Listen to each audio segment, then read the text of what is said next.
Some of the headlines. This is Democracy Now!, democracynow.org, The War and Peace Report. I'm Amy Goodman with Juan Gonzalez. And welcome to all of our listeners and viewers around the nation and around the world. The bodies of 9 activists killed by Israeli troops on the Gaza aid flotilla arrived in Turkey Thursday morning. The Anatolia news agency reports that 8 of the dead were Turks and 1 was a U.S. citizen of Turkish origin. Turkish forensic experts have confirmed that all 9 were shot with guns. Some 450 of the remaining activists have also arrived in Turkey after being released from Israeli custody. Most of the activists were flown out of Israel with no belongings other than their passports and clothes. A crowd of several thousand gathered in central Istanbul to celebrate the activists' return. Meanwhile, 3 air ambulances landed at a military base in Ankara, carrying wounded activists who were transferred to hospitals in the city. Officials in Israel say they have released about 700 activists from 42 countries that were seized from the Gaza aid flotilla. 7 activists wounded in the Israeli attack are reportedly still being treated in an Israeli hospital, while 3 others, an Irishman and 2 women from Australia and Italy, remain in Israeli custody. Haaretz reports that there are also still a number of Israeli citizens in detention. Meanwhile, in Israel, Prime Minister Benjamin Netanyahu dismissed criticism of the raid by Israeli commandos on the humanitarian aid flotilla in international waters as hypocrisy.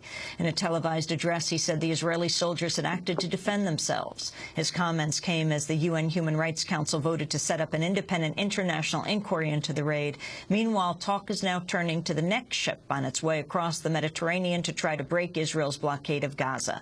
The ship is named the Rachel Corrie, after the American peace activist who was crushed to death by an Israeli military bulldozer in 2003 when she was trying to protect the home of a Palestinian family from demolition. About 11 people are on board, including the Irish Nobel Peace Laureate Mairead Corrigan Maguire.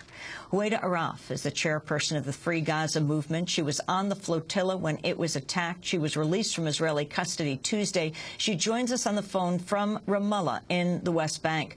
Huwaida, welcome to Democracy Now! Can you talk about the latest developments and also what the Prime Minister had to say?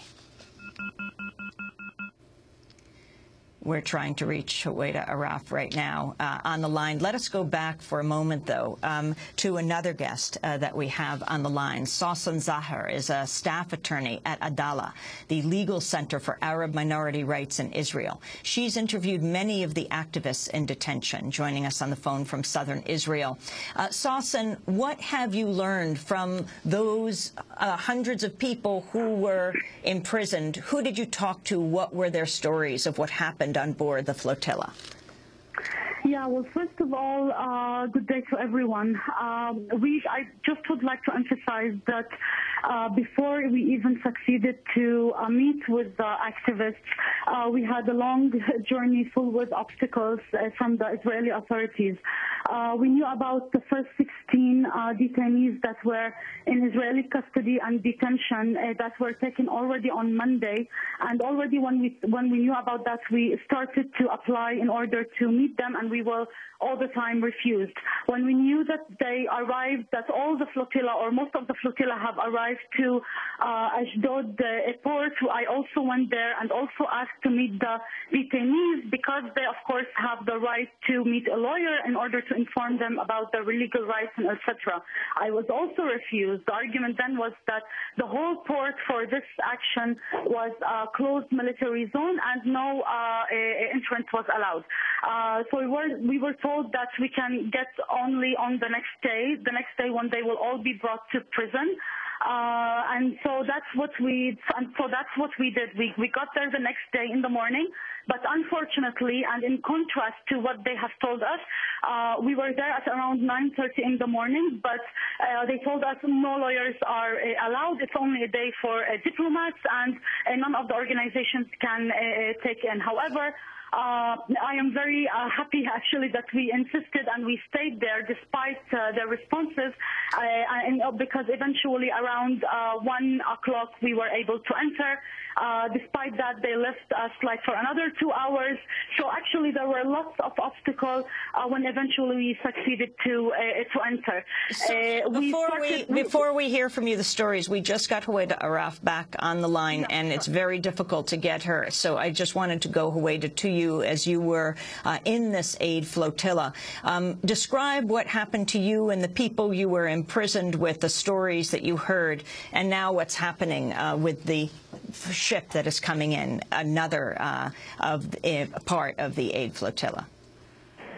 Sure, I'll tell you what I can. Thank you for having me, Amy. I was on the Challenger ship, which is the American flag vessel, and we were one of 6 ships that were on the flotilla. At approximately midnight, the Israeli Navy started radioing us, asking for information, which we supplied to them as to who we are, what flags we were flying under, where we came from, where we were going. Then they started issuing threats against us, demanding that we turn around and saying that they would be willing to use all necessary force in order to enforce the blockade on Gaza. To this, we replied that the blockade is illegal, and we are armed civilians. We are carrying only humanitarian aid, and therefore they would not be justified in using force against us. And we urge them over and over again not to use force against us as we continue on our way to Gaza. A few hours later, while it was still dark, approximately 4:30 in the morning, we saw their naval vessels quickly approaching to surround our vessels. On our ship, we had approximately 17 people, 5 of them which were American citizens. We all went outside because we had planned to try to prevent them from boarding our ship as best as we can, just using our bodies. Going outside allowed me to see the beginnings of the attack on the Turkish ship, the Mavi Marmara. We were traveling very close alongside it on its left side, and I saw Zodiac filled with armed commandos coming up upon the ship, then heard explosions, which